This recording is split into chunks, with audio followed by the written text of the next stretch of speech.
n'a pas fait ça, faire des moustaches et des lunettes, un chapeau, maquiller les gens sur des magazines ou en attendant le médecin dans les salles d'attente. Je trouvais ça intéressant de faire le lien entre le sport et l'art.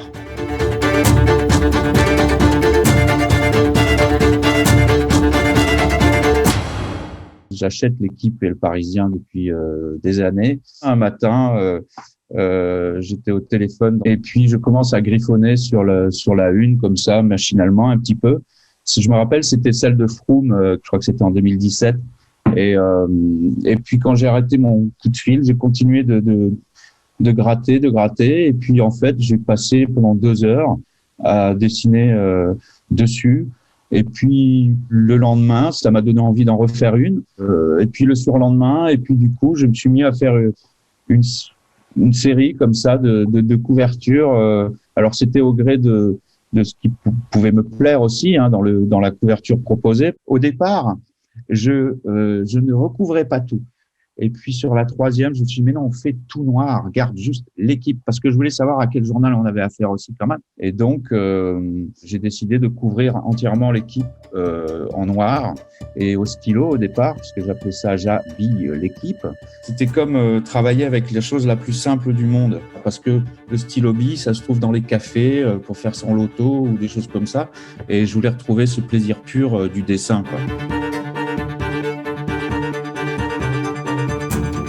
Plus récemment, avec notamment, je pense à Corinne Diacre, qui avait fait une où là, c'était tellement embrouillé que j'avais décidé d'utiliser une pointe de cutter pour couper dans la page et qu'on voit celle de dessous.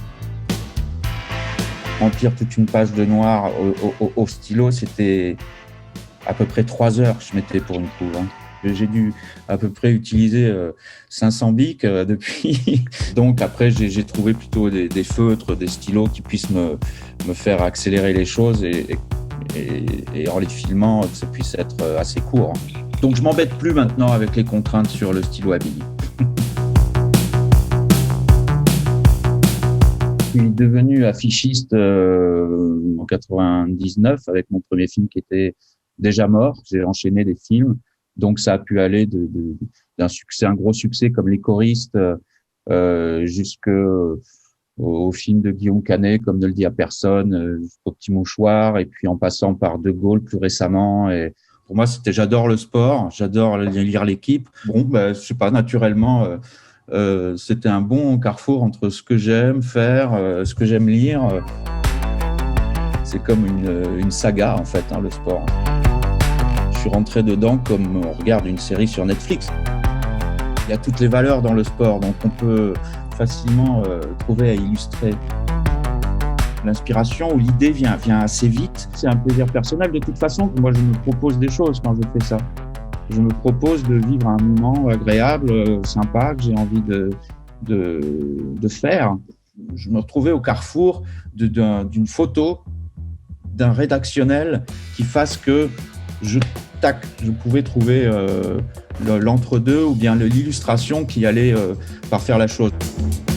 Pour moi, c'était une façon de me cadrer dans une démarche qui consistait à respecter le journal. J'ai fait toutes ces unes qui se sont empilées dans un carton et puis à force de montrer ça à des amis, à des gens qui lisent l'Équipe, quelqu'un qui m'a soufflé de le filmer. Du coup, les filmer, ça me donnait un peu rendez-vous avec des gens que ça intéresse. Et puis maintenant, c'est vous qui venez me chercher. Donc, ça n'est pas totalement pour rien, si je puis dire. Ça a trouvé son sens, finalement. Parce que je rends hommage à un journal qui le reconnaît. Donc, c'est sympa.